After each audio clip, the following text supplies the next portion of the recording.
preámbulo, preparémonos para escuchar al maestro Ángel Díaz Barriga. Tiene usted el uso de la palabra.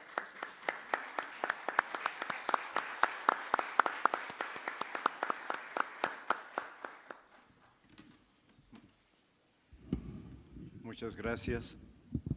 Gracias, maestra Delfina, por la invitación para esta conferencia en este contexto de los festejos del Día del Maestro.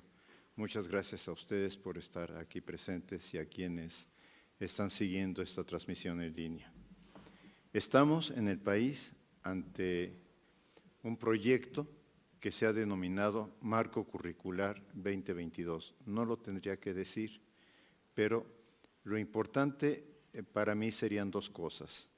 Una consiste en analizar cuáles son los rasgos y retos que este proyecto nos está generando y particularmente traté de hacer la conferencia desde lo que yo llamaría los zapatos del maestro, o sea, desde el maestro cómo lo puede ver.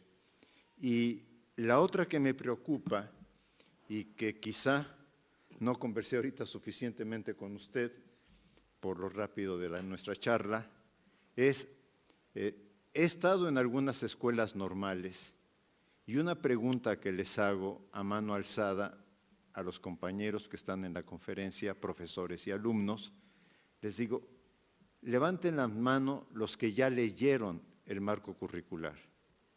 Me llamó mucho la atención en la última, donde nadie levantó la mano.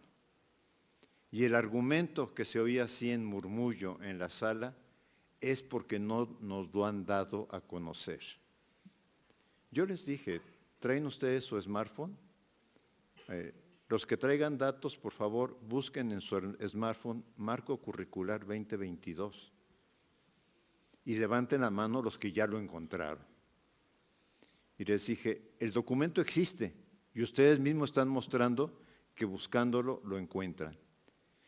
Sí me preocupa y me preocupa mucho que todavía, a pesar de los esfuerzos, porque debo reconocerlo, que se están haciendo, todavía el maestro común y corriente, y todavía sobre todo en las escuelas normales, he estado en las últimas semanas en dos, en las escuelas normales sencillamente pareciera que eso es cosa de la SEP, es cosa de la autoridad educativa, cuando en realidad es cosa de todos los que nos dedicamos a la educación.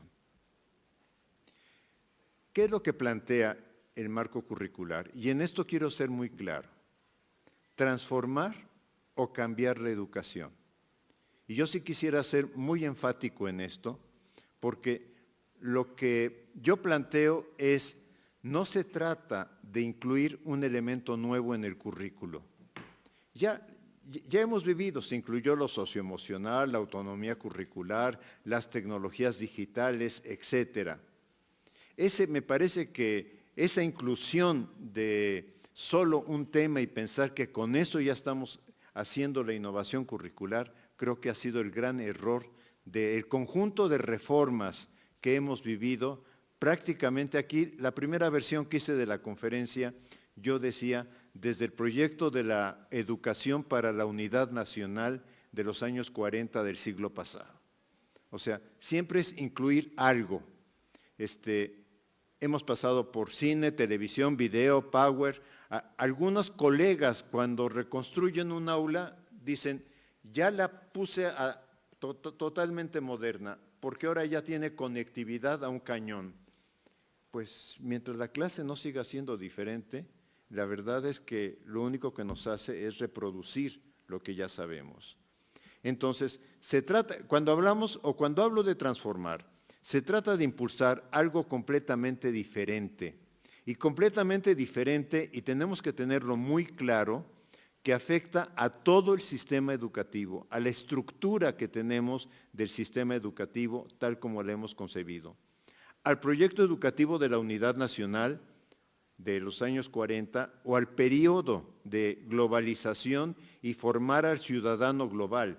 Y vamos a entender por qué algunos actores, algunos colegas, incluso algunos especialistas en este tema, están un poco incómodos o mucho incómodos, no sé, con el marco curricular porque dicen, es que está rompiendo con todo lo que llevábamos previamente. También transforma la escuela. Busca articular escuela, comunidad, territorio. Aquí se ha generado también una crítica que vale la pena empezar a trabajar. Ciertamente los ejemplos que se están dando en este momento en el proyecto hablan más de las escuelas marginadas, de las escuelas rurales, etcétera. Pero la vinculación escuela-territorio la hemos perdido completamente. O sea, hemos construido en las zonas urbanas escuelas que son una especie de isla o de islote que trata de sobrevivir sola. Y también trata de modificar los ritos escolares, de transformar los ritos escolares. Nuestra escuela tiene miles de ritos y todos los sabemos perfectamente y todos los vivimos como alumno, que es, los alumnos están allá, los docentes están acá. Hay un escritorio de por medio y hay un pizarrón. De hecho, ustedes podrían decir, esta conferencia reproduce todo lo que estás cuestionando, y yo diría, sí, lo reproduce. Tenemos que empezar a aceptar nuestras contradicciones en todas estas comunicaciones. Se trata de transformar la estructura del salón de clases. O sea, la estructura de nuestro salón de clases es para una relación pedagógica vertical. Yo soy el maestro, yo sabe. Tú eres el alumno, tú vienes aquí a aprender. Y tienes que aprender lo que yo te enseño. No sé de cuántos profesores de matemáticas en secundaria yo podría recordar que uno les decía, es que yo encontré la respuesta correcta, y él le decía, pero no seguiste mi procedimiento. Y aquí de lo que se trata es de que también sigas mi procedimiento. O sea, como alumno no tienes derecho a descubrir. En algunas entrevistas que tuvimos algunos años en un experimento, en una investigación que hicimos sobre un uso de tecnologías en la UNAM, un profesor de física decía, si un alumno me levanta con su aparato electrónico y me dice, es que yo estoy encontrando esto, yo automáticamente le digo, oye, ¿no sabes que yo soy el profesor? ¿Que yo tengo que decir qué se lee y qué no se lee en esta materia? O sea, me parecía increíble el autoritarismo que la relación pedagógica esconde. Tenemos que modificar los pupitres de los alumnos. Tenemos pupitres en serie. Tenemos pupitres para que el alumno, en forma de auditorio, solamente vea la nuca de su compañero. No lo coloqué aquí, pero el otro día una compañera en la facultad, en un aula relativamente parecida a esta, porque es un aula que está tipo auditorio, sentó a los alumnos para que hicieran trabajo en grupo. Y unos se sentaban en las paletas y otros se sentaban en las sillas y se veían los grupitos trabajando. O sea, no estoy pidiendo, porque ahorita la señora secretaria me diría, y con razón, no hay dinero para cambiar todo el mobiliario.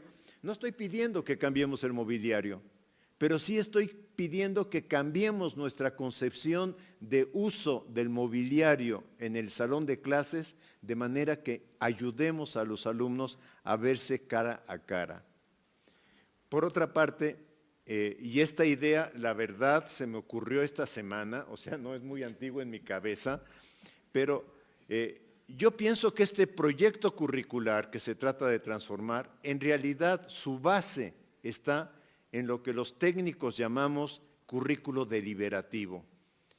Pido una disculpa porque yo lo debía de haber dicho mucho antes, pero es un currículum deliberativo porque si bien corresponde a la autoridad educativa, en este caso a la SEP, proponer un proyecto y un esquema con un conjunto de elementos para llevarlo a cabo, ese proyecto solamente va a tener vida, va a tener significado si los docentes lo enriquecen. Ojo, no estoy diciendo si los docentes lo aplican. Si los docentes comprenden ese proyecto, lo interpretan, lo adecuan a su realidad y los docentes nos atrevemos, siempre nos atrevemos, Lo que pasa es que nunca más bien lo reconocemos. Y los docentes nos atrevemos a experimentar permanentemente en la práctica. en una práctica reflexiva. Esto es, en una práctica que nos lleve a decir, por esta ruta estoy logrando A, B y C, pero no estoy logrando D y E. Y entonces tengo que tratar de armar otra ruta. El profesor Murieux dice, y el profesor Murieux tiene un poquito, creo que es de mi edad, el profesor Murieux, que es didacta, dice, un docente nunca acaba de aprender. Un docente nunca acaba de tener la última estrategia de aprendizaje para trabajar con los alumnos. Y todos lo sabemos, todos lo sabemos. Todos los que vivimos docencia en la pandemia, vimos que teníamos que aprender otra forma de relación y de trabajo pedagógico con los alumnos. Todos los que estamos ahorita regresando al salón de clase, nuestros alumnos no son los que se fueron. Nuestros alumnos llegan con una construcción de una subjetividad completamente diferente. Y lo que trato de decir en la lámina, el diagramita que está aquí abajo del currículo deliberativo, que es como se concibe, sí, el currículo deliberativo parte de una orientación que hace la autoridad educativa y que de alguna manera tiene la obligación de hacerla de la manera más clara, con líneas muy puntuales y con algo que pueda ser interpretable. Pero solamente puede enriquecerse, e insisto en la palabra, a través de la práctica docente. De suerte que tanto directores como supervisores escolares, como directores de zona, como secretarios de educación estatales, como todos nosotros, tendremos que empezar a reaprender la cuestión curricular para ver cómo rearticulamos las experiencias docentes con el proyecto curricular. ¿Cómo vamos? Ya lo que no logré en esta imagen es decir que sea un círculo permanente, que sea un círculo permanente, y por eso en algunas conferencias he dicho, espero que el marco curricular nunca sea acabado. Nunca sea un marco acabado por una razón. Lo acabado es cerrado y este marco tiene que estar abierto hacia los procesos de ajuste, de cambio y de enriquecimiento que va demandando. Exige transformar el contenido escolar. O sea, probablemente es lo que más nos cueste a los profesores, insisto, y probablemente también a quienes esperan cierto tipo de mediciones en el sistema educativo. Cuando a mí me dijeron que tenía que trabajar por objetivos de aprendizaje, cuando a mí me dijeron que tenía que trabajar por constructivismo, por competencias, por aprendizajes clave, lo que siempre hice, y yo creo que lo que siempre hacen mis compañeros docentes, es decir, ¿y cuál es el tema? Porque con el tema nos podemos organizar, desde el tema nos podemos organizar.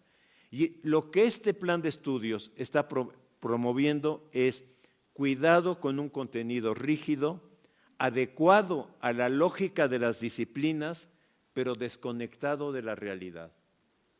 Y entonces le decimos al alumno, esto viene en el examen y lo tienes que aprender porque lo tienes que aprender. Maestro, ¿y para qué me sirve? Ya te darás cuenta más adelante. Más adelante verás para qué te sirve. Pero ahorita te sientas y lo memorizas a fuerza. En el fondo está cuestionando una escuela armada para construir el éxito de pocos y el fracaso de muchos. Esto me llevó a mí mucho tiempo, porque la verdad yo lo empecé a escribir desde 1982 y hará cosa de 5 años que descubrí el libro de Perrenot que habla de la construcción del éxito y del fracaso escolar. Construcción. O sea, nosotros, la escuela, nosotros los profesores, vamos siendo coadyuvantes para que un alumno tenga éxito, pero también para que otros alumnos, la mayoría, tengan fracaso. El proyecto curricular trabaja con saberes. Si no le importa tanto contenido, aparentemente, ojo, aparentemente, porque lo que está pidiendo es su transformación, trabaja con saberes. No son competencias ni aprendizajes clave. Los saberes son construcciones integradas con elementos provenientes de varias disciplinas, pero encarnados en la realidad que viven nuestros alumnos. ¿Cuál va a ser el organizador curricular? Que es algo que preocupa mucho a los docentes. ¿Cómo voy a establecer mi organizador curricular? Y es aquí donde viene lo deliberativo. El organizador curricular va a ser aquello que podamos obtener de la vida del alumno. La pandemia, por ejemplo, es un ejemplo. Yo en este momento pienso la guerra Rusia-Ucrania, la contaminación, la violencia social, también la producción agrícola, también la siembra del maíz, también el cuidado de los bosques, todo. O sea, todo lo que rodea al alumno, sea el alumno que vive en ambiente rural o sea el alumno que vive en ambiente urbano, todo lo que rodea al alumno, todo lo que el alumno está envuelto, puede ser el detonador curricular. En este sentido, yo pienso que el proyecto curricular traspola el concepto, palabra generadora, que muchos educadores nos llenamos la boca diciendo que lo hemos estudiado en Paulo Freire, pero que en realidad no lo llevamos a la práctica. Y la idea es establecer una visión entre realidad, armar eso de la realidad o seleccionar algo de la realidad. Tomo ahorita la guerra Rusia-Ucrania, pero también podría hablar del tema nuclear. O sea, en realidad podría hablar de cualquier tema, ¿sí? Extraer algo de la realidad, convertirlo en problema u objeto de estudio, y a partir de ahí viene el preguntarse, y entonces, ¿qué conocimientos disciplinares necesita el alumno para poder desarrollar esto? Entonces, la realidad como el objeto a conocer y estudiar desde diversas disciplinas. Aquí algunos colegas se han escandalizado, se han roto las vestiduras. ¿Cómo que las matemáticas? Bueno, pues las matemáticas nos sirven cotidianamente. Podemos hacer una construcción algebraica cuando vamos al supermercado, sin gran problema. Lo que pasa es que no nos la enseñan a hacer, ¿sí? Podemos manejar muchos temas matemáticos a partir de incluso de qué inclinación deben de tener estas escaleras en función del teorema de Pitágoras. O sea, podemos hacer demasiadas cosas. El tema es que para los profesores eso nos implica cambiar nuestro chip. Por eso digo transformar. Quitarnos el chip de que lo importante es la materia y colocar el chip, lo importante es cómo se vincula con la realidad. Y desde ahí, que va a ser muy complicado, a ver, no estoy diciendo que va a ser fácil, ¿eh? O sea, no estoy diciendo este es un cambio fácil. Ninguna transformación es sencilla o es fácil. Ninguna. O sea, todas las transformaciones requieren de un esfuerzo y un esfuerzo extra para aquellos que somos docentes de muchos años. Demanda identificar, cuestión que será tarea de mediano plazo, una graduación de problemas y acercamientos a las diversas disciplinas. Colegas, por favor, no le pidamos en este momento a la SEP que nos presente algo totalmente acabado. Es imposible y ojalá no lo presente. Casi, no es que le desee mal, pero ojalá no lo presente. Porque precisamente en lo inacabado es donde va a estar la posibilidad de que este currículo se pueda enriquecer. Pienso que sí tenemos que trabajar, y ahí me pongo del otro lugar, tenemos que trabajar en establecer algunos contenidos mínimos que tienen que encontrarse la forma que en estos problemas se trabajen. Pero quería llegar a esto, que es un poco más complicado. Transformar la práctica docente. Primero, este proyecto, y es el primer proyecto que yo conozco, que nace de reconocer que el docente es un profesional, insisto en esta palabra, no es un técnico, no somos aplicadores del currículo, ¿sí? Esto me parece muy importante. Es un profesional de la formación y del aprendizaje. Reconocer la profesionalidad de los docentes en México. No es lo mismo, reconocer la profesionalidad significa que cada vez que nos enfrentamos a un problema distinto en el salón de clases, en ese momento tenemos que encontrar cómo lo resolvemos. O sea, yo como docente no puedo decirles, ¿saben qué? No tengo muy claro cómo voy a seguir con la conferencia. ¿Me esperan 10 minutos a que organice mis ideas? O sea, no puedo decirlo. Cuando sucede un evento, porque las clases fundamentalmente son sucesión de eventos entre personas, alumnos, pero es sucesión de eventos, cuando sucede un evento, porque yo veo que no están interesados, que están aburridos, que vienen muy exaltados de la actividad anterior, etcétera, yo tengo que reorganizar mi trabajo. Y ¿saben qué? Todos los docentes tenemos que reconocer que siempre, no en este marco curricular, siempre hemos tomado decisiones en el trabajo en el aula. Reconocer la formación que poseemos, ojo, porque no somos docentes nada más porque nos dieron un nombramiento, somos docentes porque poseemos una formación y porque además hemos acumulado experiencia a lo largo de nuestra vida, experiencia que nos permite tomar esas decisiones. A mí me gusta mucho a veces comparar con el médico cirujano. Cuando está en una cirugía de corazón, no puede hacer que ya tiene el corazón abierto y decir, déjenme ir a consultar el manual de anatomía porque no me acuerdo exactamente de esta parte del corazón cómo va. ¿Sí? O sea, puede ser que el problema que tiene enfrente le exija respuestas diferentes. Y sabemos, si hablamos con el círculo médico, sabemos que cada cirugía exige respuestas diferentes. ¿Por qué no lo reconocemos en nuestra profesión?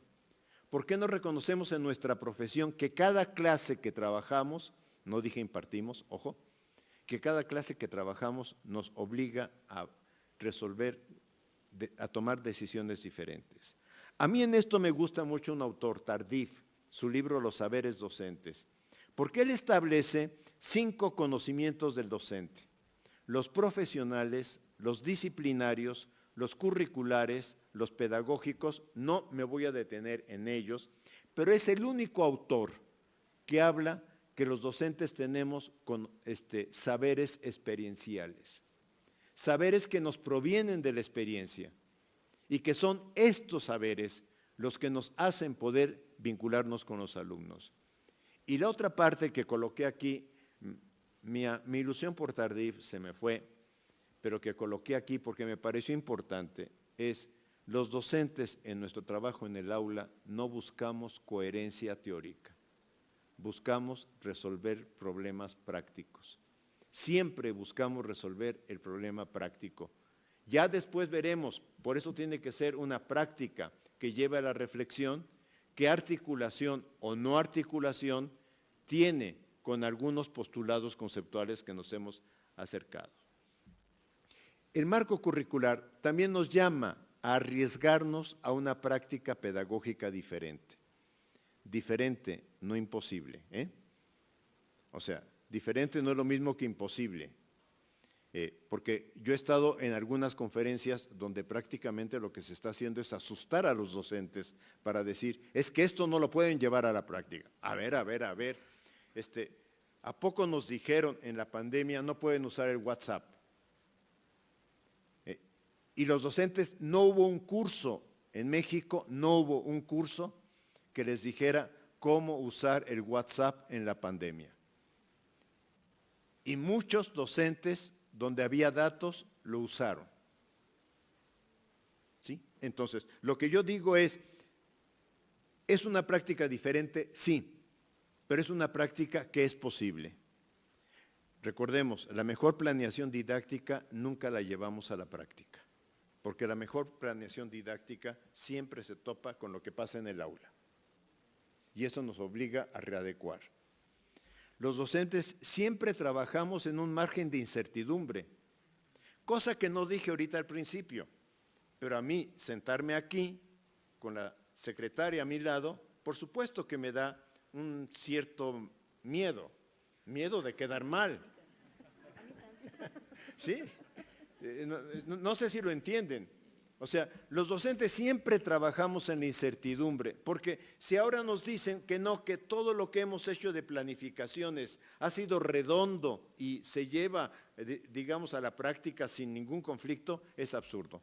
Yo hago una planificación y me queda la incertidumbre, ¿la voy a poder aplicar? Y ya cuando estoy con los alumnos y digo, voy a cambiar esto, me queda la incertidumbre. Y es bueno intentar cambiarlo, pero lo tengo que cambiar. Los docentes trabajamos siempre con la incertidumbre.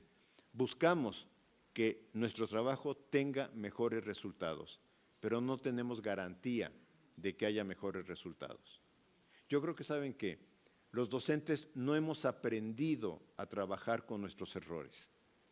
Queremos que el alumno trabaje con sus errores, pero no hemos aprendido, no digo a decirle a los alumnos me equivoqué, ojo, no estoy diciendo eso.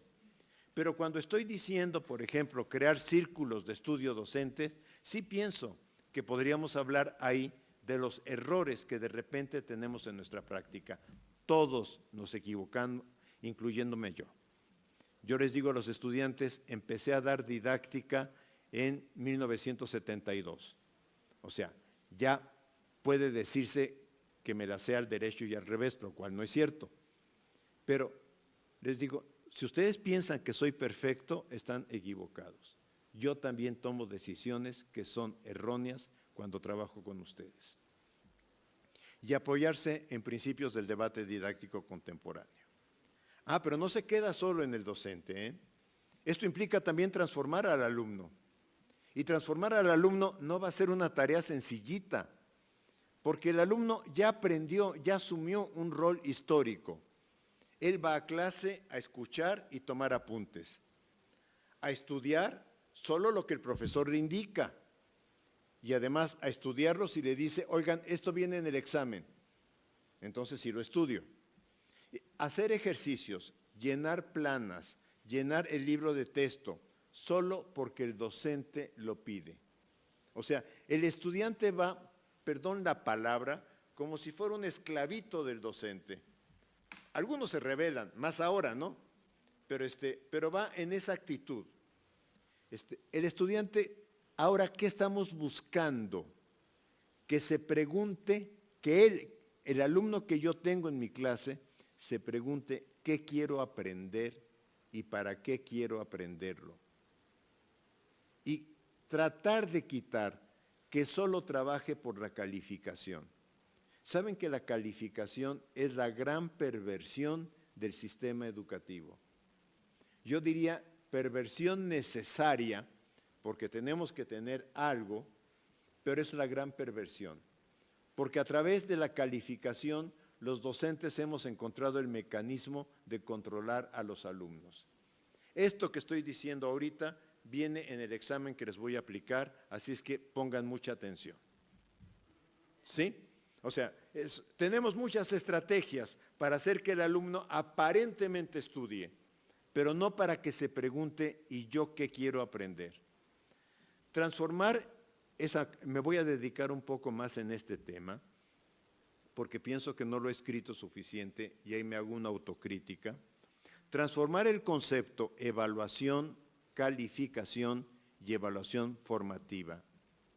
En México y en el mundo se confunde calificación con evaluación. O sea, si se da un número, automáticamente ese número es la evaluación. Y ya le hemos llamado al número evaluación. Entonces, tú tienes 7, esa es tu evaluación. No, discúlpenme, esa es la calificación.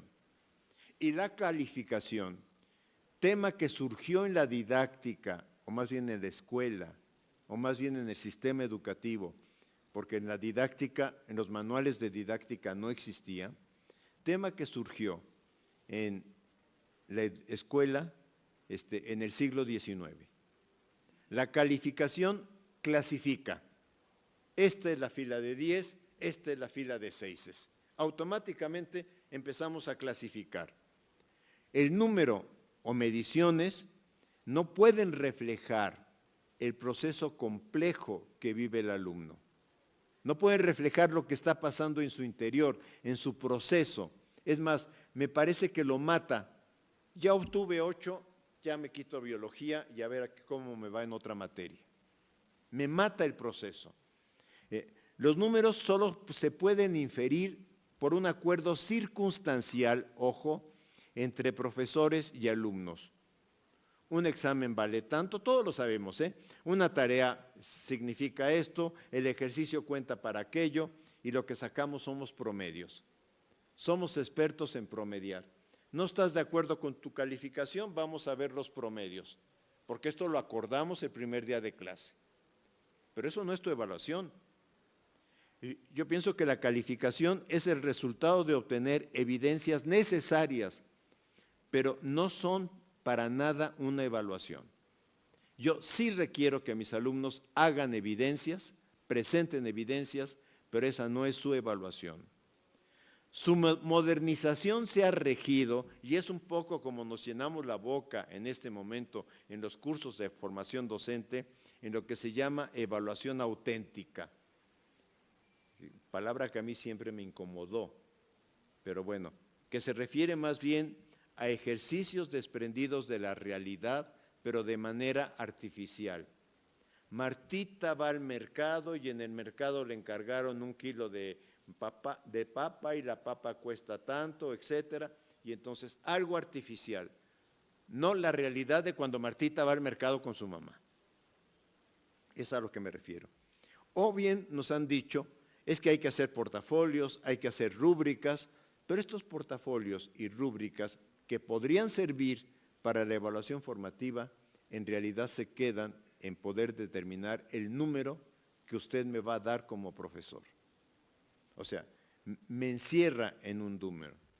Transformar la evaluación es reconocer que la evaluación es una disciplina muy complicada. Primero que es disciplina, que no es técnica, que no son instrumentos, pero es muy complicada, porque es una disciplina de la pedagogía, de la psicología y de la administración. Y aquí vienen las grandes confusiones. Como disciplina de la pedagogía, en realidad su objeto sería evaluar el proceso desarrollado por un sujeto. No determinar si tiene 8, sino evaluar el proceso. Ahora yo digo, este objeto es desconocido, lo hemos descalificado. La psicología le da 2 formas, la teoría de la medición, exámenes estandarizados, uso de la psicometría avanzada, etcétera, todo lo que pasa con la prueba Planea, con la prueba PISA o con las pruebas que se inventen de este tipo. Y la obtención convencional de un número asignado por porcentajes diversos a cada evidencia y sacando promedios. Eso es lo que hacemos, En el salón de clase hacemos esto último. En las pruebas estandarizadas hacen lo primero. Y en la administración, la evaluación se utiliza para el reclutamiento del personal y aquí es donde ha surgido el concepto calidad del producto que ahora se ha exportado hacia lo que pasa en la educación. Aquí tenemos que avanzar en la evaluación formativa. Decidí colocar en este caso las portadas por una razón. Me parece, y si quieren decir, tú en parte tienes la culpa porque no has escrito sobre esto, yo lo acepto, no tenemos suficiente literatura adecuada sobre este tema. Scallon, este autor que está ahí el planteamiento, dice que solo se puede realizar la evaluación formativa si se hace para retroalimentar, ojo, no para poner un número. Su eje es la autorreflexión. Mientras el alumno no asuma que está en un proceso de evaluación formativa, no pasa nada.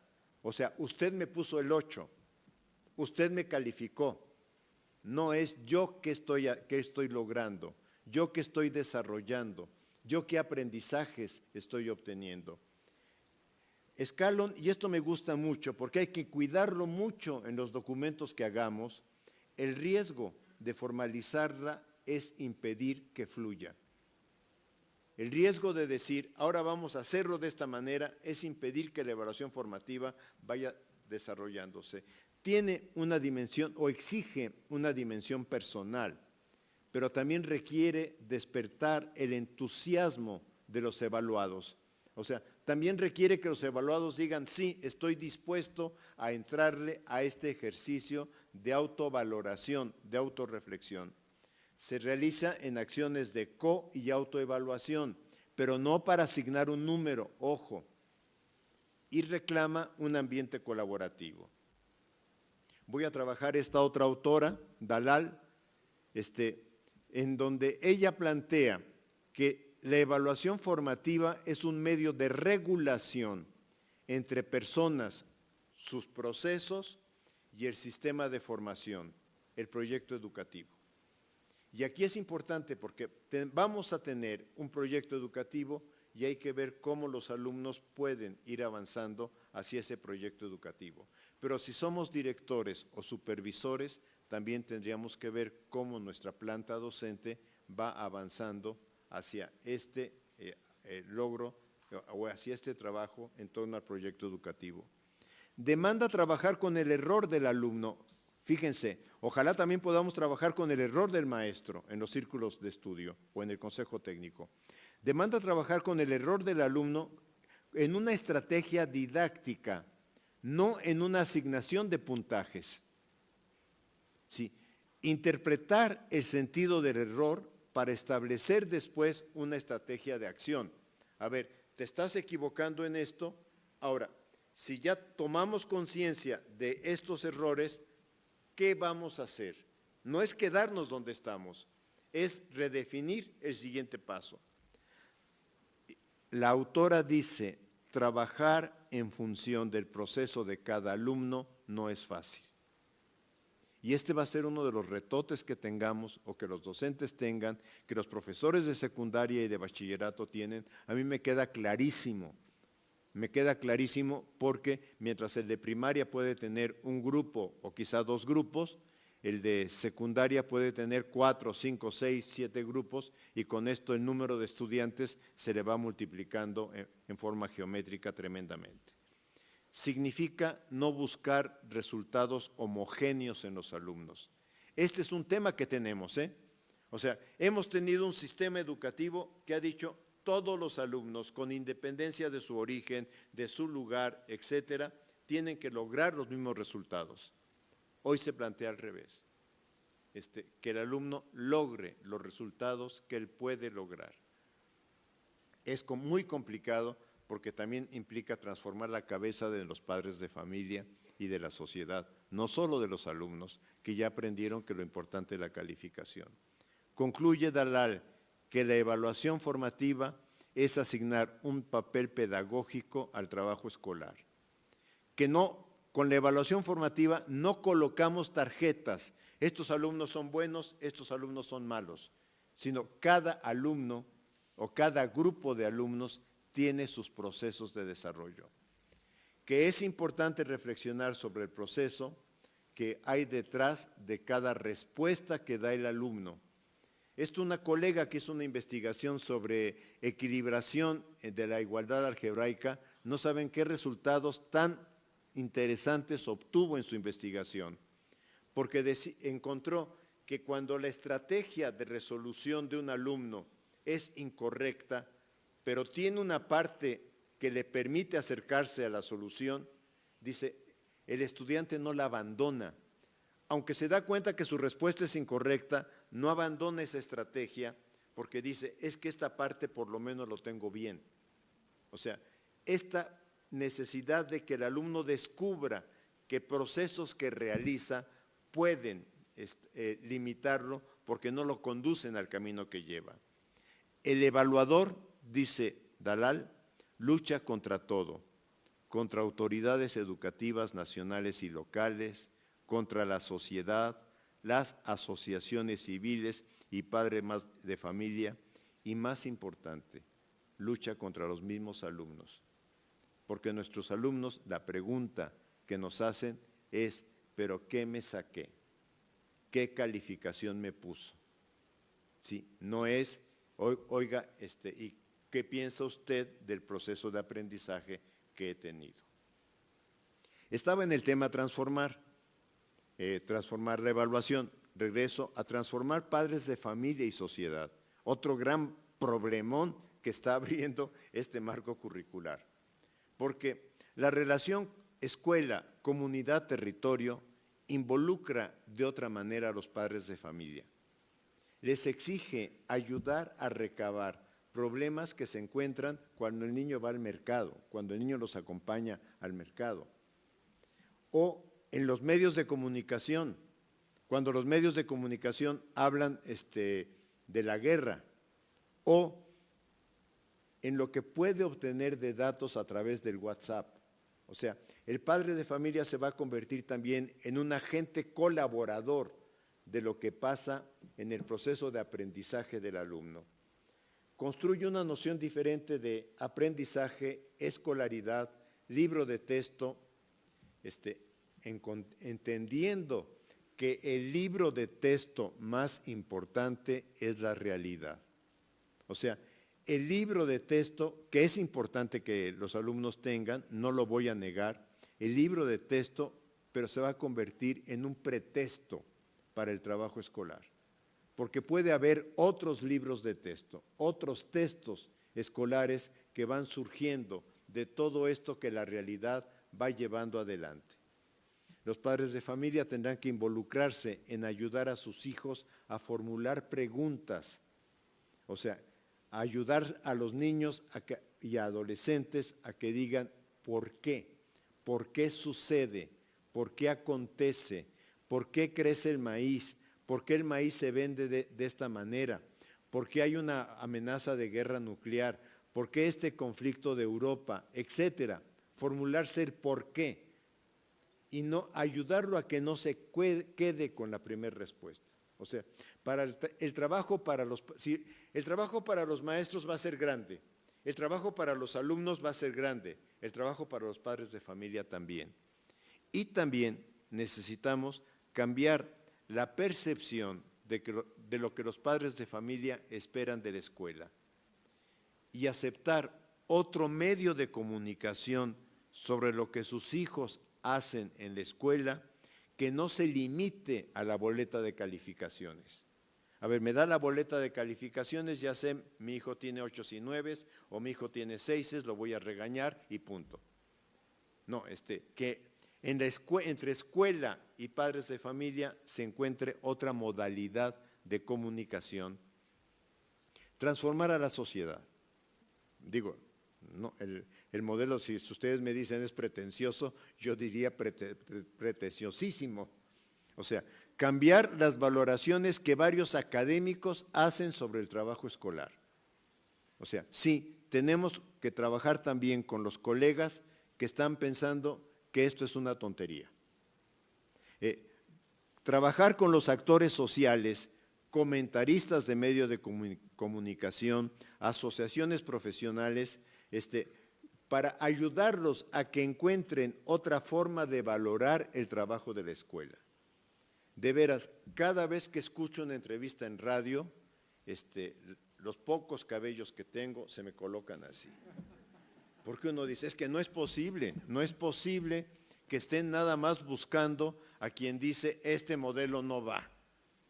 O sea, ¿a poco en este país no hay quien diga, este modelo tiene esto, implica esto y significa estos retos? Es muy complicado será cambiar la cabeza de estos actores por varias ideas, porque ellos suponen, y siempre se ha supuesto, todo el siglo XX se supuso que el resultado del trabajo escolar tiene que ser uniforme.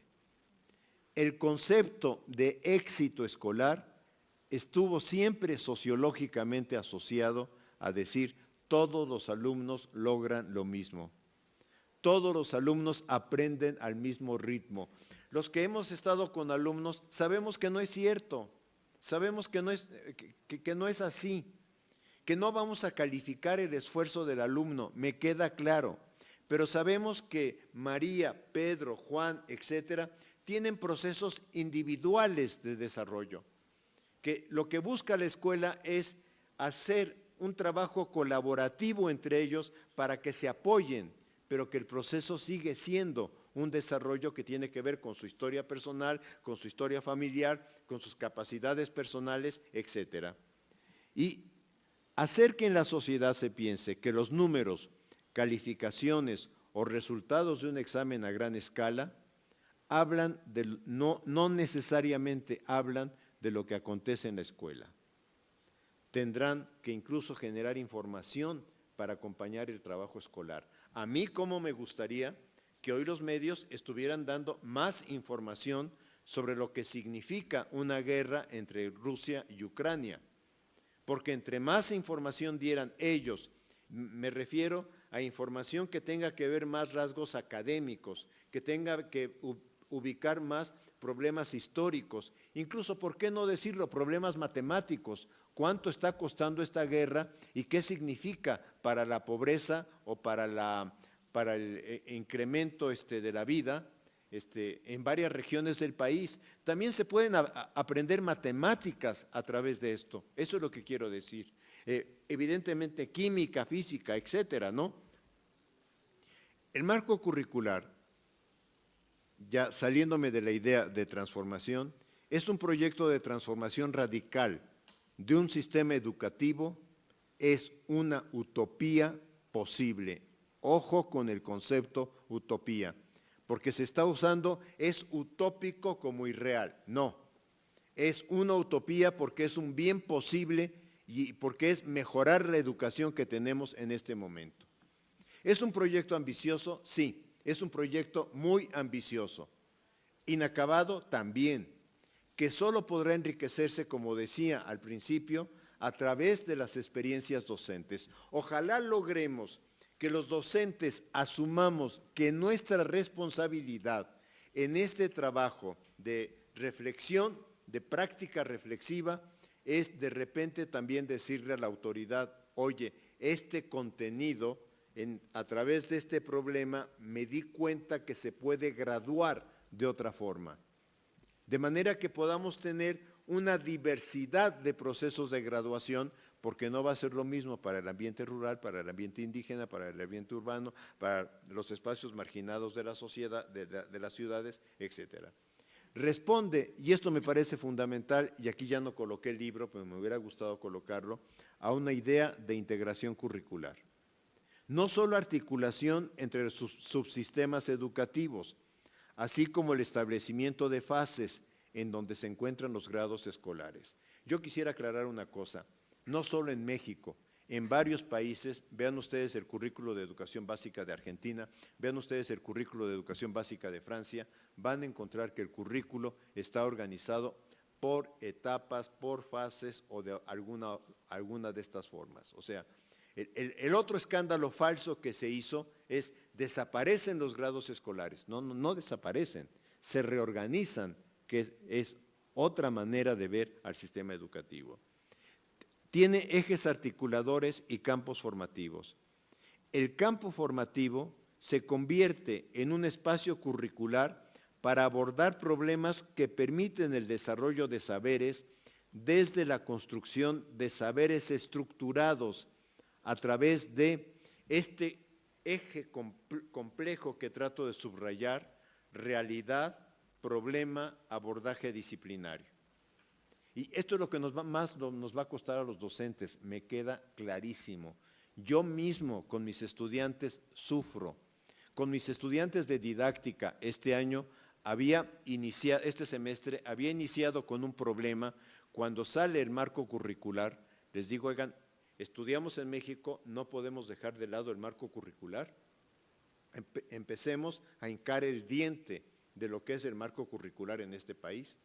O sea, pero ¿cómo encontrar el problema que articule nuestro curso? Va a ser una tarea complicada.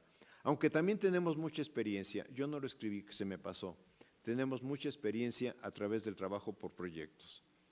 El reto ahora para secundaria va a ser si podemos crear proyectos que agrupen disciplinas, si podemos crear proyectos que integren saberes que proceden de distintas disciplinas, porque el contrato de los docentes ahí es por disciplinas, a eso me refiero. Lo disciplinario siempre va a estar subordinado a la realidad del mundo.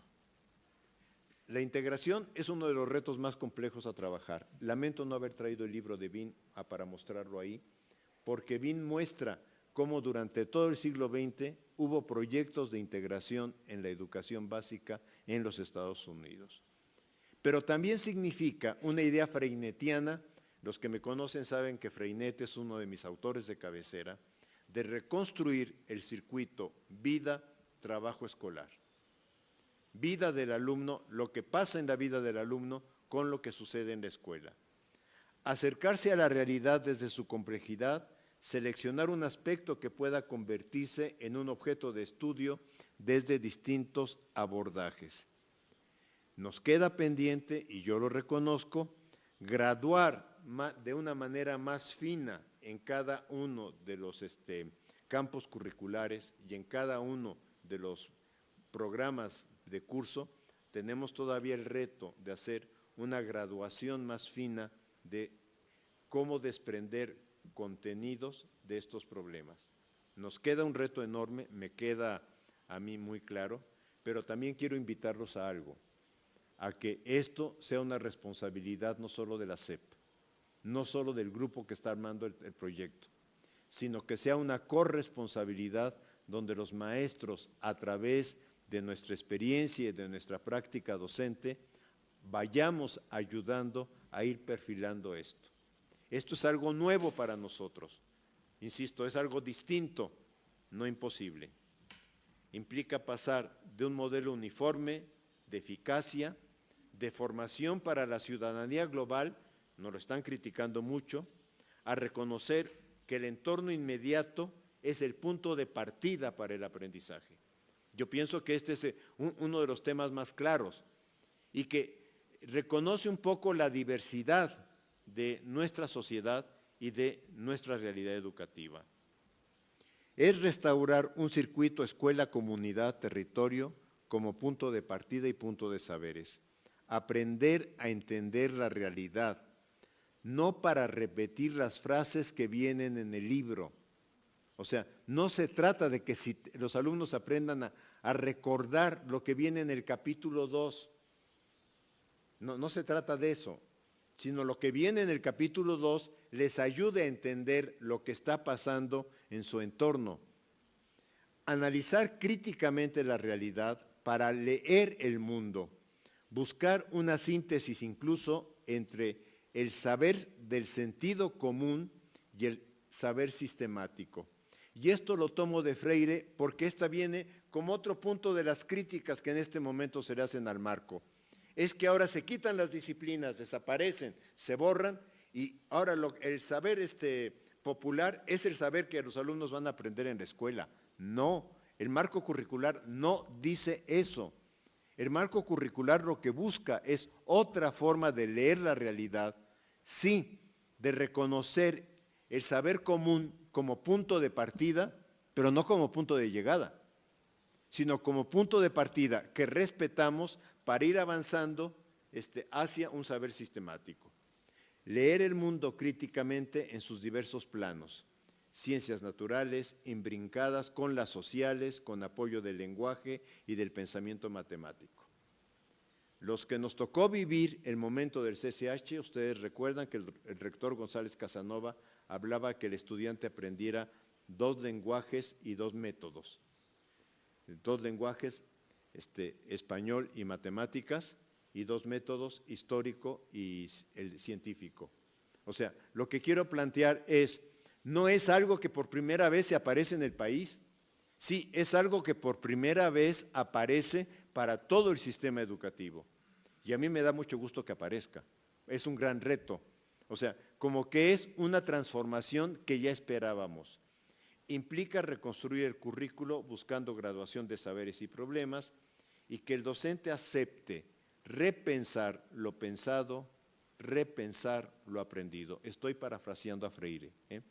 Lo de repensar lo pensado es Freire, por eso lo coloqué entre comillas, pero yo digo repensar lo aprendido en la normal, lo aprendido en los saberes experienciales, lo aprendido en la lectura de nuestros libros, etc. el alumno tiene derecho a otra educación. Los docentes estamos en condiciones de poderla proporcionar. Se dice que es muy ambicioso, que es poco tiempo para implantarlo, que no es una tarea fácil, que los docentes no estamos acostumbrados a trabajar a partir de problemas, sino de materias. A mí me preocupa si eso es lo que un alumno, primero digo, cuidado, cuidado. Todas estas afirmaciones descalifican al docente. O sea, es como si los médicos dijeran, no puedo hacer una cirugía de baja invasión porque me enseñaron a mí en la facultad a hacer una cirugía abierta. No, señor, pues ya las técnicas quirúrgicas van avanzando y usted va avanzando con esas técnicas. Yo pienso que hoy los docentes tenemos que decir a los que están cuestionando el modelo, oye, respeta nuestra profesión, respeta que sí podemos cambiar y que sí podemos hacerlo diferente. Por eso yo digo que descalifican la razón por la que elegimos dedicarnos a la docencia. Yo cuando estaba en la escuela normal, algo tenía claro, no quería ser como mis maestros, algo tenía claro, no quería ser como mis maestros. ¿Sí? No sé si lo he logrado, esa ya sería otra cuestión, pero los que estudiamos en las escuelas normales buscamos siempre cambiar la educación. Colegas, el marco es un momento en que nos dice, los invitamos a compartir desde la autoridad educativa el cambio de la educación. Me pregunto, ¿esto es lo que se le dice a un alumno cuando ingresa a la normal? Se le dice, no cambies la educación, adáptate, acostúmbrate a lo que sucede en el sistema educativo, estudia para que no hagas cambios y te conformes con vivir en el salón de clases. ¿Eso es lo que le enseñamos al estudiante en la escuela normal? ¿O le estamos estudiando otra cosa? Que esta educación necesita ser cambiada y que merece ser mejorada. Es un proyecto muy exigente, muy complejo, pero no imposible. Requiere para su desarrollo de ser realizado en un horizonte de mediano plazo, me queda claro. Esperemos que esto no sea un esfuerzo de 3 años, sino que sea un esfuerzo de transformación duradera en el sistema educativo. Requiere aceptar aciertos y fracasos, pero no en una dinámica donde lo no logrado no sea un elemento disparador que ayude a mejorar. Sí, yo creo que hoy, si le exigimos al alumno en la evaluación formativa que reconozca sus errores, podemos reconocer nuestros errores en este trabajo, en este arduo trabajo. Errores que pueden venir desde quienes estamos o están organizando el marco curricular, como errores que pueden venir desde quienes lo van a llevar a la práctica. Pero discúlpeme, solo a partir de los errores es como podemos encontrar cómo corregir la ruta y cómo irla mejorando. Reconoce de manera plena el profesionalismo docente. Quiero enfatizar mucho en eso, colegas. Reconoce que los docentes somos profesionales, que tenemos capacidad de cambiar, que tenemos capacidad para trabajar de otra manera. Yo pienso que este es un tema fundamental del marco, reconocernos como profesionales de la docencia. Algo que en este país, discúlpenme, pero se nos ha dado el papel de técnico. Yo hago el plan, tú lo aplicas, tú lo ejecutas, tú eres el ejecutador. Y cuando los alumnos salen mal en las calificaciones, yo digo, en los exámenes a gran escala, tú eres el responsable. No, asumimos corresponsabilidad profesional en esta tarea. Reclama otra disposición didáctica. Yo pensaba que ya estaba terminando. Si ya está muy aburrido, le paro. Pero reclama que como docentes entendamos también que la didáctica es una disciplina, no una técnica. Esto implica cambiar lo que ha pasado en las escuelas normales, lo que pasa en los programas de posgrado. Hay que luchar contra ello. La didáctica es la disciplina para pensar problemas de trabajo de docentes y de alumnos. No hay forma que a mí siempre me preguntan, oigan, ¿y cómo enseño esto? Y me quedo así.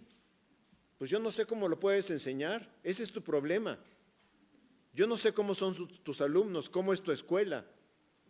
O sea, ¿cómo enseño esto? Es el problema de cada uno de nosotros. Reconocer nuestra incertidumbre, reconocer que la docencia es un encuentro humano, un encuentro entre personas. Reconocer que la acción docente requiere generar múltiples interacciones.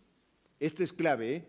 Múltiples, como encuentro humano, múltiples interacciones entre alumnos y alumnos, entre alumnos y docentes, y lo puse en plural, porque yo pienso que ya basta de que yo diga, soy el docente de cuarto de primaria, lo que hagan los otros no me importa.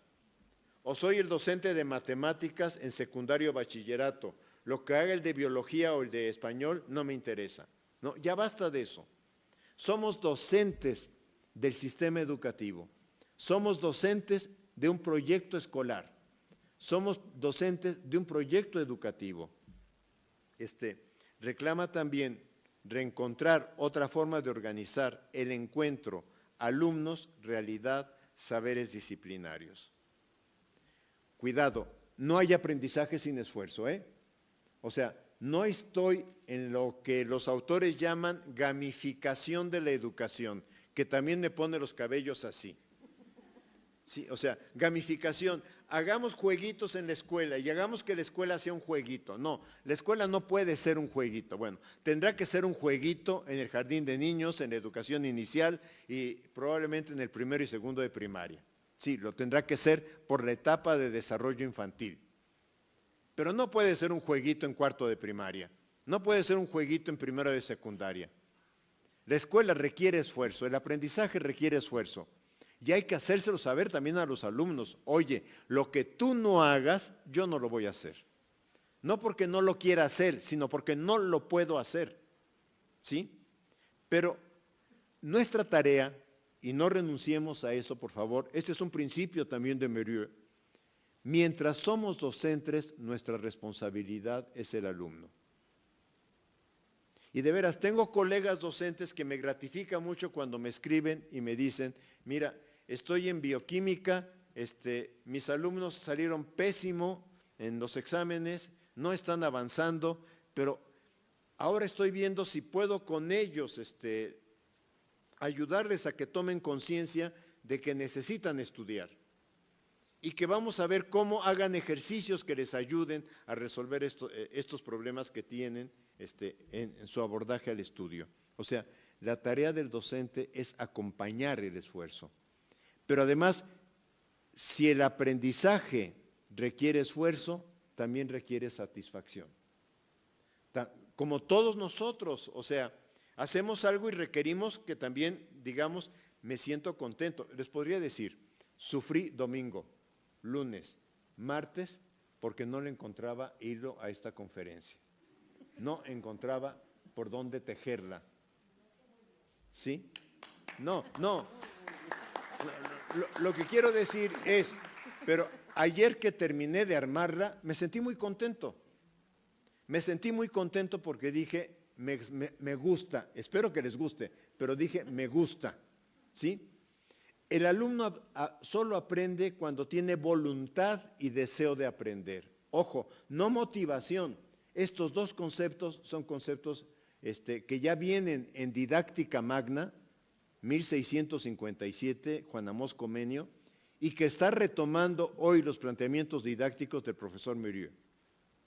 Mientras el alumno diga, yo no quiero aprender, y discúlpenme, yo como estudiante lo hice, o sea, yo como estudiante me molesté con algunos profesores y dije, pues ahora no quiero aprender y no quiero aprender.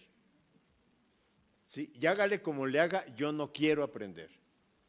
¿Sí? Entonces, mientras el alumno esté en el plan, yo no quiero aprender, no hay esfuerzo humano. Yo le puedo decir, ahora me vas a hacer estos ejercicios, ahora me vas a resolver este cuaderno, ahora te quedas sin recreo, le puedo decir 20 cosas, ¿sí? Pero va a hacer eso que le estoy pidiendo, pero va a ser porque es la tarea del maestro, no porque es lo que yo necesito para aprender. Entonces, ojo, el aprendizaje no se impone. Yo no me quise saltar esta parte didáctica, en parte porque soy didacta, pero en parte porque yo pienso que es una clave. Siento que esto le falta al marco curricular, bajarlo más didácticamente, pero es una clave en el trabajo. El alumno necesita construir su proyecto de aprendizaje. Esto también es fundamental. Que el alumno diga, quiero aprender esta parte porque esta parte me entusiasma. Lograr que el alumno diga, estoy entusiasmado por esto, es muy importante. Esta sí ya es la última, ya estoy seguro. El reto que tenemos enfrente es transformar. ¿Transformar qué? Educación. Nada, es una tarea muy sencillita, señora secretaria, muy simple, o sea, no es algo así del otro mundo, ¿no? Transformar la educación, transformar al sistema educativo, transformar a las autoridades educativas. Ojo, tenemos aquí que hacer una transformación enorme con supervisores escolares, con direcciones generales, con directores de escuela, ¿sí? O sea, ese es un punto clave en esta transformación. Transformar a los docentes y transformar la formación inicial de los docentes, como me gustaría que me dijeran, y esta conferencia ahora en castigo la vas a dar en las normales. ¿Sí?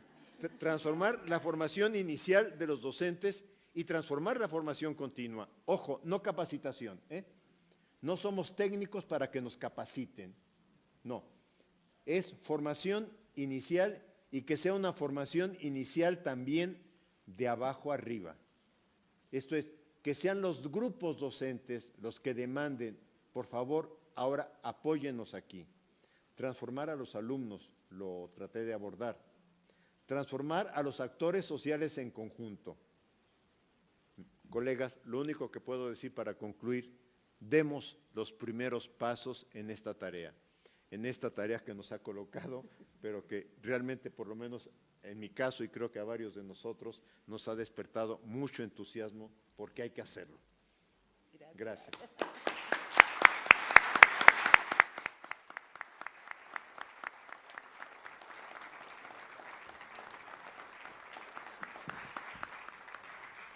Después de esta espléndida presentación, disertación que dio el doctor, la verdad es que pues, con muchas luces hacia dónde van los nuevos planes y programas, el marco curricular. Vamos a abrir en este momento una sesión de preguntas y respuestas para los que están aquí presentes. Entonces, por favor, si el que guste participar, con alguna duda, alguna inquietud, está en libertad de hacerlo. Si gusta hacer una pregunta, levante la mano, por favor. Allá atrás, por favor, si le pasan el micrófono, hasta allá atrás.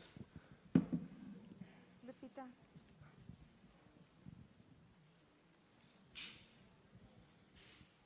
Buenos días. Muy interesante el planteamiento del doctor Ángel Díaz Barriga. Creo que ayudó mucho a clarificar el proceso. Precisamente es un proceso, no es una propuesta terminada. Y bueno, todas estas reflexiones, contribuciones, críticas, nos sirven mucho para reformular el proyecto, seguir con la construcción del mismo.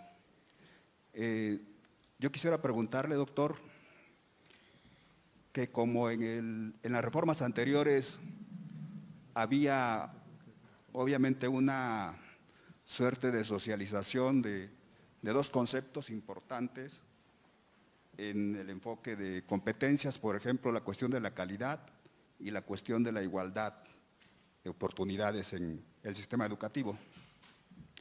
En esta propuesta de transformación curricular se habla de conceptos como equidad y excelencia educativa, que tenemos que buscar, reconstruir cómo vamos a representarlos, digamos, empíricamente. Mi pregunta es si podría abordar un poco en estos asuntos, qué indicadores necesitaríamos para poder medir estos conceptos, estos alcances que se están postulando en la propuesta de transformación curricular 2022 de la SEP. Gracias. Gracias. ¿Alguien más también por allá atrás había levantado la mano? Si son tan amables.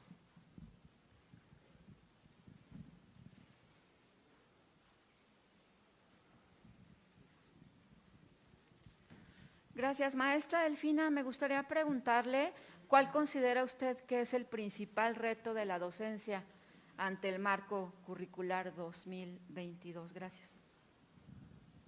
Muy bien. ¿Alguna otra pregunta? Acá, por favor, acá al frente. Están también levantando la mano.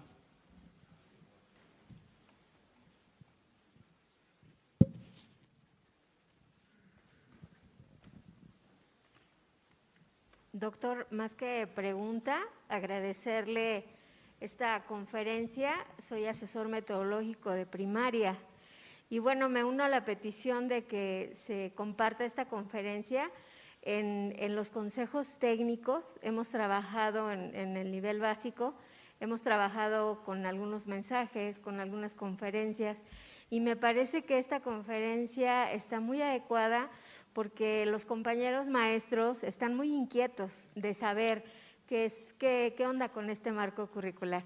Y lo que usted nos acaba de explicar es una luz muy grande, nos ha abierto el panorama de qué es lo que implica este marco curricular y también es muy puntual en toda esta dinámica que se ha generado en la sociedad respecto al marco curricular. Entonces yo quisiera hacer más bien una petición a la SEP para que hubiese forma de que esta conferencia se trabajara en los consejos técnicos, que también se incluyera como un material de trabajo y que pudiera esto ser el punto de partida para una reflexión más al interior de las escuelas con los compañeros maestros.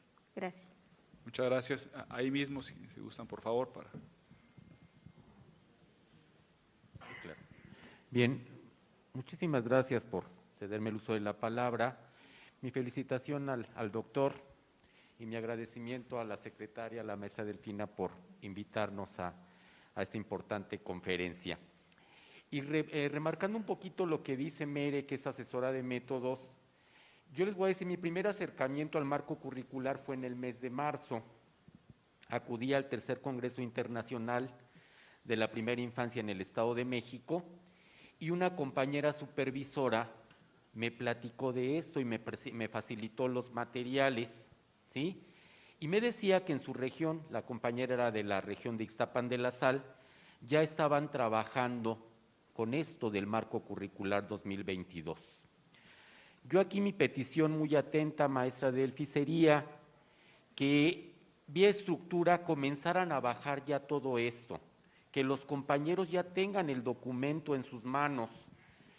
Yo a partir de ese momento he tenido ya que empezar a revisar y demás, y por eso tenía mucha inquietud también con la conferencia, porque se iba a tratar esto, y la queja de muchos compañeros siempre es, ¿por qué nos llega hasta el final cuando somos los que las vamos a llevar a la práctica?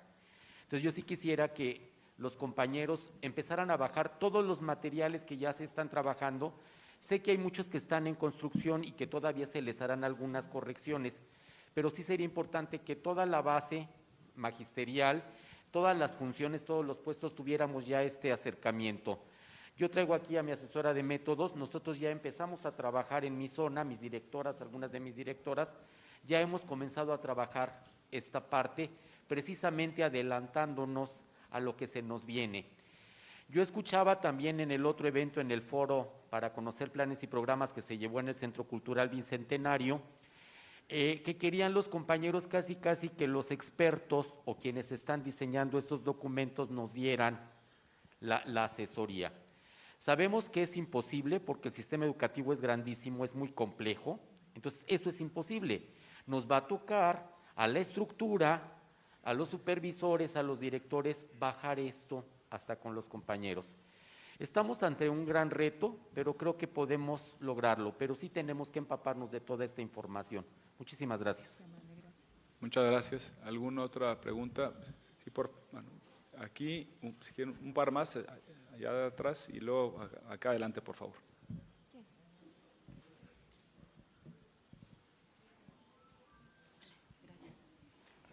Hola, muy buen día a todas y todos. Pues un agradecimiento por estar en este momento tan importante en esta conferencia.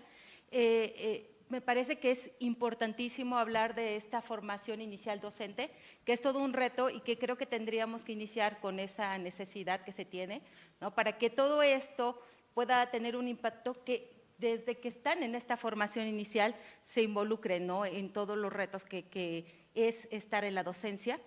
En este tema de la evaluación creo que es muy importante cuando hablamos de una evaluación formativa que nos lleva a pensar en esta parte cualitativa del sujeto, ¿no? De ir mirando sus cualidades, sus habilidades, sus esfuerzos, sus formas de aprendizaje, sus ritmos de aprendizaje, pero se rompe todo cuando hablamos de una evaluación y que llega a la parte cuantitativa cuando hablamos ya una calificación y la transformamos.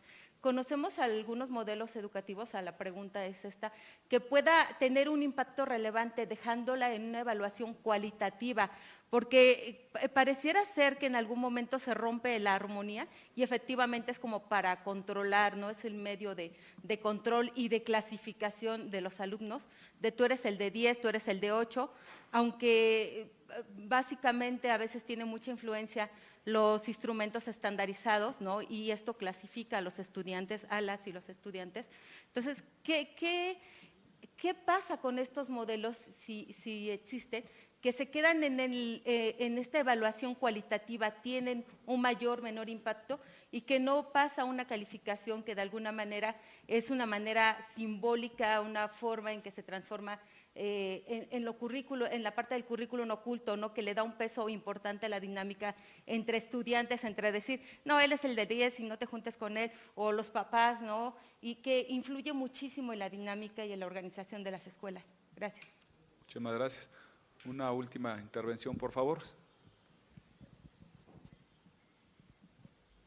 Buenos días, muchas gracias por su participación, muchas gracias por la invitación y enriquecer esta práctica docente.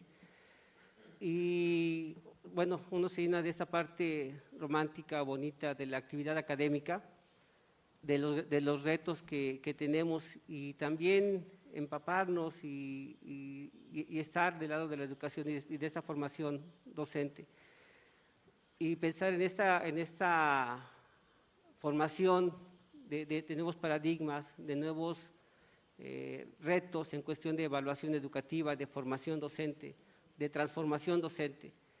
¿Cómo conciliar esta parte con los retos políticos, con los retos que tiene nuestro país en materia de educación, de conciliar esta formación con los objetivos y metas que tiene nuestro país en materia educativa?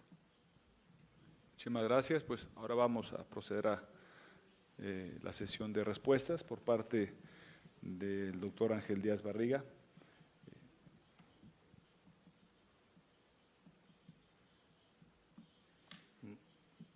Muchas gracias a ustedes. Respecto a la primera pregunta, no podemos formular indicadores. O sea, si ustedes ubican, yo en este momento no lo quise presentar porque también traté de evitar repetirme en conferencias.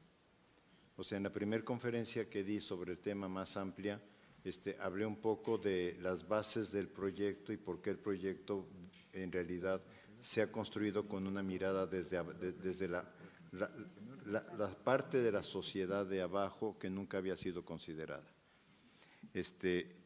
Pero si ustedes recuerdan el marco curricular, a partir del punto 4 del marco curricular, que es lo que yo sugeriría que recomendaran a los docentes su lectura, o sea, se pueden saltar toda la primera parte, pero a partir del punto 4, que es donde ya empieza a explicar en qué consiste el marco curricular, hay una figura que no coloqué aquí, que es la que algunos han llamado el esquema de la flor, donde en el centro está la comunidad, pienso que podría ser comunidad-territorio, en términos de que en las escuelas urbanas probablemente tenemos más condiciones de territorio que de comunalidad. Pero sí tenemos que aprender en las escuelas urbanas los desarrollos de comunalidad que tienen las escuelas rurales y las escuelas indígenas, porque yo pienso que ahí hay escondida una pedagogía que casi yo diría muy mexicana, que no hemos podido darle luz hacia el exterior. De hecho, ayer que discutía esto con una colega, me decía, es que pareciera que lo que pasa en el país como personas que estudiamos la educación, no nos ponemos a decir, fíjense que hay este proyecto, que hay este otro proyecto que consiste en esto, que estas son sus bases, etcétera.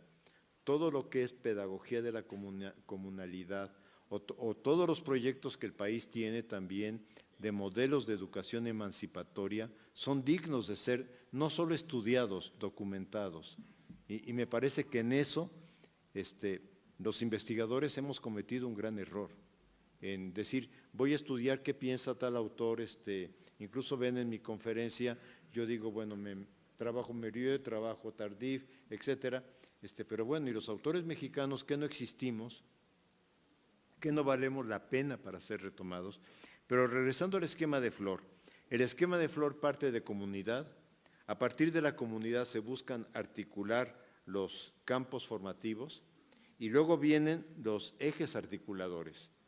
Entonces, no es un eje el que tendríamos que cuidar cómo articulamos, es todos los ejes los que tendríamos que ir viendo cómo los vamos cuidando y cómo los vamos desarrollando. Ojo, no los vamos a poder medir, no vamos a tener indicadores de medición, porque en cada contexto escolar esto va a ser completamente distinto. ¿Sí? Los problemas de género o los problemas de inclusión o los problemas de diversidad, etcétera, aparecen en los contextos escolares de manera muy diferente. Entonces, la invitación sería a esa, la invitación, maestro, sería a que sí, yo pienso que hay algo que tenemos que lograr que los docentes cambien, pero estoy de acuerdo en que le pidamos a la SEP que nos abra el documento. Pero el documento está abierto, yo lo conseguí, el documento se encuentra en línea. Entonces, yo pienso que también a los colegas docentes tenemos que irles ayudando a decir, tú lo puedes bajar, no necesitas que alguien venga y te lo dé, tú lo puedes bajar, porque hay muchas formas en Google donde este documento ya se encuentra. Y no solo sino un conjunto de documentos que te pueden ayudar a ir entendiendo. Por ejemplo, ¿puedes buscar esto de pedagogía de la comunalidad en Google? Yo digo que sí. ¿Puedes buscar esto de educación emancipadora en Google? Yo pienso que sí. El concepto pedagogía crítica, que entre paréntesis me parece que es uno de los documentos que aborda con mayor seriedad el concepto pedagogía crítica. Pero no quise detenerme en eso porque lo he hablado en otras conferencias, sencillamente por esta razón. Como alguien me decía, es que te autoimpones el hacer la siguiente conferencia distinta a la anterior. Pero yo pienso que también es por respeto también a las audiencias el no estar repitiendo. Ahora, si las encuentran en el canal de YouTube del ISUE, encuentran una, la otra ahorita no sé dónde está ubicada, pero voy a ver dónde se pueda ubicar, y esta pues seguramente estará en el canal de la SEP. Respecto a lo de evaluación formativa y evaluación para calificación directamente, lo que yo pienso es que lo primero que tenemos que tenerlo es claro en nuestra cabeza, y ya que lo tengamos claro en nuestra cabeza, en las condiciones de nuestro grupo, tenemos que empezarlo a diferenciar. O sea, tenemos que empezar a decirles, miren, yo requiero calificarlos y estas evidencias cuentan para la calificación, pero estas no son su aprendizaje. Yo requiero que también ustedes desarrollen un proceso de reflexión sobre lo que vamos aprendiendo.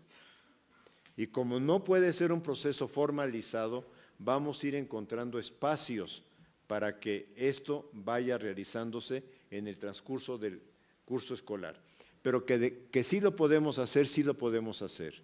Yo recuerdo una escuela Freinet en los años 80 en México. El problema de las escuelas Freinet es que siempre son particulares, pero ¿saben qué? Eso le pasó a Freinet también en España. en Francia.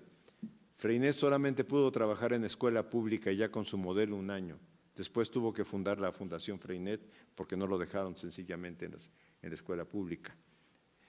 Pero yo recuerdo una escuela Freinet donde los niños de segundo de primaria, en un modelo muy sencillito que armó la maestra, decían con una crucecita, aprendí a leer tales cosas y marcaban sí, poquito o no. Y así sobre probablemente 10 o 15 ítems. De hecho, ayer lo encontré y dije, lo voy a poner en la conferencia, pero no lo quise porque ya la sentía muy abultada. Pero sí, los niños, aún los niños chiquitos, pueden hablar de qué está pasando en su aprendizaje. Es más, hablan con menos miedo, porque no le tienen miedo a la calificación todavía. Con los alumnos más grandes, el tema es que vayan avanzando hacia que lo que no hagan ellos por ellos, nadie los va a hacer. Sí, va a ser muy difícil, es muy difícil en una secundaria, me queda mucho, muy claro, pero no significa que no podamos intentarlo.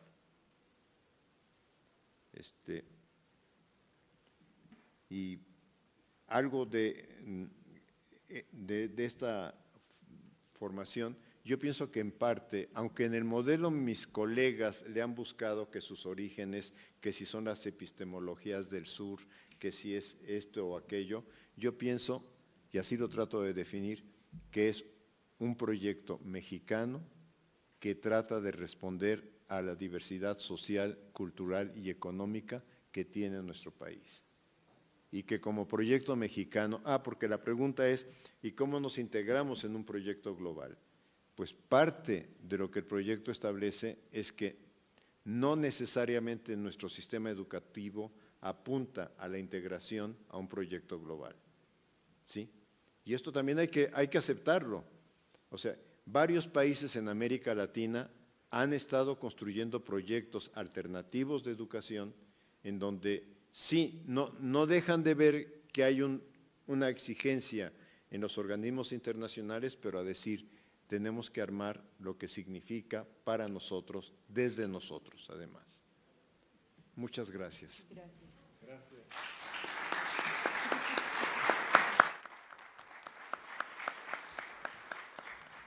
Muchas gracias por su respuesta, doctor Díaz Barriga.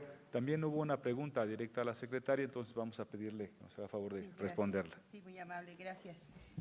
Pues buenos días a todas y a todos ustedes. De verdad que yo soy la que agradezco mucho el que estén aquí y a todos aquellos que nos están viendo a través de diferentes medios, porque una de las preocupaciones que tenemos como administración y como Secretaría de Educación Pública, efectivamente y sin duda alguna, son nuestros maestros.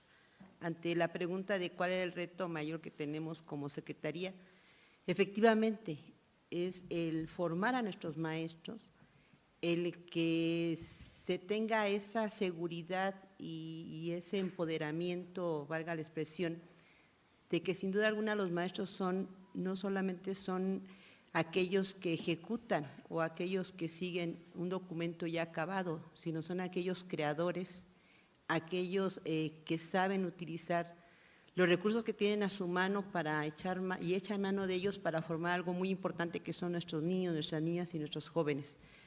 Ese es el reto que yo tengo, porque a medida que voy a las escuelas, ayer estuve en Chiapas y me emocionaba mucho ver cómo los maestros frente al grupo efectivamente hacen sus propias estrategias, establecen sus propias formas para poder desde captar la atención de unos pequeñitos de primero, me acuerdo de unos niños de primero, que cuando entramos al salón, en una situación de intercambio de opiniones y de acciones se escuchaba mucho burullo, pero era precisamente porque estaban trabajando matemáticas, estaban trabajando unidad, decena, centena, pero jugando. Había un cajero y que de 10 palitos formaban una decena y después de 10 de un color rojo formaban una centena. Bueno, estaban ahí con su actividad muy entusiasmados. Cuando entramos, pues obviamente ellos seguían con su necesidad.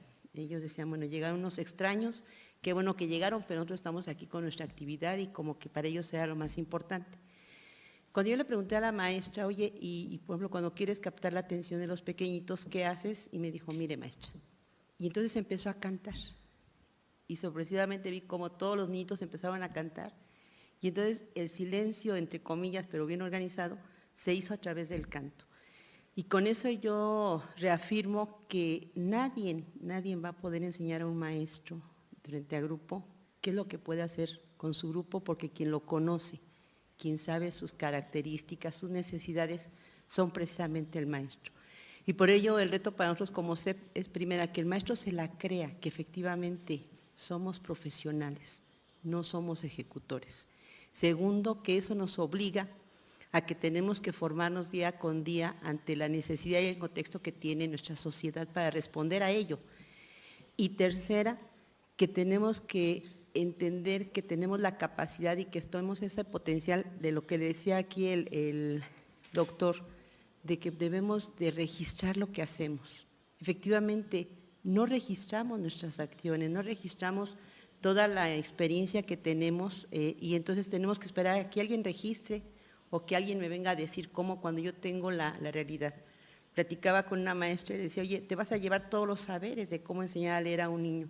Los que tienen primero, yo tuve primero hace tiempo, primer año, y pues a mí me decían en el método silábico, onomatopeico, nosotros todavía nos tocó onomatopeico, silábico, de palabras, el PAL, el método global, bueno, todos los métodos. Pero saben que uno como maestro, cuando era diciembre y todavía los niños no aprendían a leer, nos poníamos hasta de cabeza y hacíamos y revolvíamos y hacíamos un método ecléctico, pero finalmente nuestros niños salían leyendo. Esa es la capacidad que tiene un maestro frente a grupo, esa es la capacidad, la magia que tiene un maestro frente a grupo. Y yo lo llamo magia, pero es una vocación. Por ello, eso es lo más importante. Si logramos en los maestros que tengan esa confianza primero en sí mismos, que tengan esa situación de decir, somos de verdad la posibilidad de cambiar a un niño su vida y su forma de pensar, eso va a permitir que podamos hacer una práctica más dinámica y acorde a nuestra realidad. Por ello, nos interesa mucho la formación de los maestros. Una pregunta que tenían los maestros de Chihuahua también, cuando hubo esto de las asambleas, decía que a ella le daba mucho miedo el que esto fuera nada más sexenal. Y que decía, bueno, ahorita 3 años se van y después viene otra administración, viene otra percepción o visión de lo que es la educación, y entonces los maestros volvemos a sufrir otro cambio. Apenas estamos como que adaptándonos y viene otro cambio. Y yo les decía, eso va a depender mucho de nosotros como maestros. Nosotros como maestros hemos permitido que esos cambios se den, a veces sin tomarlos en cuenta. Pero si el maestro de verdad participa y toma este modelo que efectivamente es inacabado, y va a ser inacabado porque la vida no está acabada, nosotros tenemos que estar en constante renovación, en constante cambio, de acuerdo a lo que está viviendo nuestro país, lo que está viviendo nuestras sociedades, nuestras comunidades. Nadie va a poder hacer ese cambio si nosotros estamos bien afianzados y participamos de manera directa. Pero si seguimos teniendo esa actitud de que pues lo que venga y lo que nos digan y lo asumimos, pues entonces sí, cada tiempo que llegue alguien lo va a querer cambiar de acuerdo a su perspectiva, de acuerdo a sus intereses, y entonces el maestro únicamente sigue convirtiéndose, o se sigue dando la situación de convertirse únicamente en ejecutor. Y creo que los maestros podemos dar mucho. Y por ello la SEP, efectivamente no hacemos un marco curricular acabado, estamos en ese proceso. Ahorita aprovecho para presentarles aquí a la maestra Claudia, que aquí está con nosotros. Si te pones de pie, Claudia Izquierdo, ella es la que nos está haciendo favor de coordinar todo lo que es el diseño curricular, y que yo voy a pedirle que en la página de la SEP escriba su correo, escriban sus datos, para que cualquier propuesta, cualquier comentario, sugerencia, pues sea a través de nuestra compañera. Y ahorita está creado precisamente el grupo de compañeros también que nos van a hacer el favor de ver la cuestión de formación, y está a cargo del doctor Liberio Victorino. Si es tan amable, doctor, de ponerse de pie para que lo conozcan. Él también nos va a trabajar junto con su equipo la parte de lo que es formación, porque sí, totalmente de acuerdo, no vamos a capacitar, vamos a formar, y junto con ello, bueno, pues ahorita tenemos, y yo sé que vamos a contar con de verdad, personas muy especiales que para los que hemos estado dentro de la vida educativa, pues han sido nuestros guías. Aquí el doctor Ángel Díaz Barriga, de verdad le agradezco mucho que esté aquí, y de verdad sí merece un aplauso muy fuerte porque ha sido un compañero muy humilde. Gracias.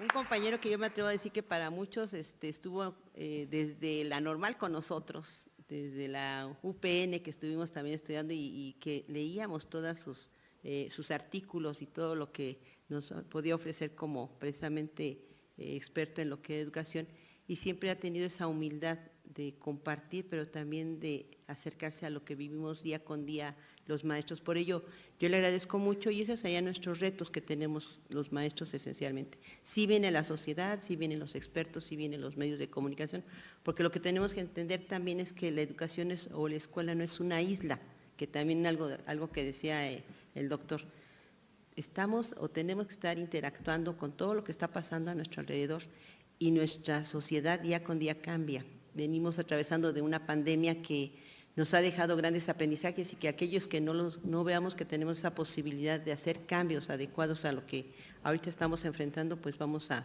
perder esa gran oportunidad. Por ello, yo seguiré insistiendo en esa invitación, con mucho gusto, algo que también comentaban que tienen esa inquietud. Cuando se dan a lo mejor los cursos o lo que son los consejos técnicos, de momento no se escuchan a los que a lo mejor en su momento, ahorita por ejemplo el doctor Díaz Barriga da una postura, dan algunos conceptos y algunos criterios, que a lo mejor cuando yo llego a darlo a una escuela ya no lo doy de la misma manera. Y entonces, imaginan, pues lo da quien da la conferencia, después pasa al secretario de Educación, después pasa al jefe de departamento, después pasa al asesor metodológico, después pasa al director y después pasa al compañero que está ahí dentro de la escuela, pues ya se va fragmentando. Lo que tenemos como propuesta, y aprovechando que tenemos los medios de comunicación ya tan diversos, vamos a hacer una serie de propuestas en donde efectivamente de manera directa, como está haciendo ahorita, el que nos puede orientar y nos puede dar una opinión de su punto de vista muy preciso, sea el que dé ese foro, esa asamblea o esa conferencia con la finalidad de que llegue directamente a los maestros frente al grupo. Entonces sí tomamos muy en cuenta esa sugerencia, me parece muy importante. Y bueno, que ustedes vean a la SEP como su espacio. Ustedes no necesitan invitación, aquí estamos abiertos, todos los que integramos la Secretaría de Educación Pública estamos abiertos a que pueden venir desde a disfrutar este bello espacio. Tenemos ahorita una exposición La Grandeza de México que es hasta agosto y que está de martes a domingo de 10 de la mañana a 5 de la tarde y pueden venir con sus alumnos y pueden venir con su familia, nada más nos avisan para poder atenderlos como merecen, pero también pueden pasar con los compañeros, con los secretarios de Educación Básica, Media Superior, Superior, con una servidora, con nuestros compañeros que integran toda la parte, incluso también, ¿por qué no?, de CONAFE, de INEA. Hay tanto trabajo que se realiza aquí en la Secretaría de Educación Pública y que es su casa, que es su espacio, porque es de los maestros. Y pareciera que algo que es de los maestros de momento está cerrado para los maestros. Entonces aquí estamos de puertas abiertas y de verdad lo recibimos con mucho gusto. Y bueno, pues de una vez muy bien. Pues aprovechamos. Sí, aprovechamos, vamos a pedirle a la maestra Delfina Gómez Álvarez, secretaria de Educación, que por favor entregue un reconocimiento muy especial al doctor Ángel Díaz Barriga por darnos la oportunidad de compartir su sapiencia y su conocimiento.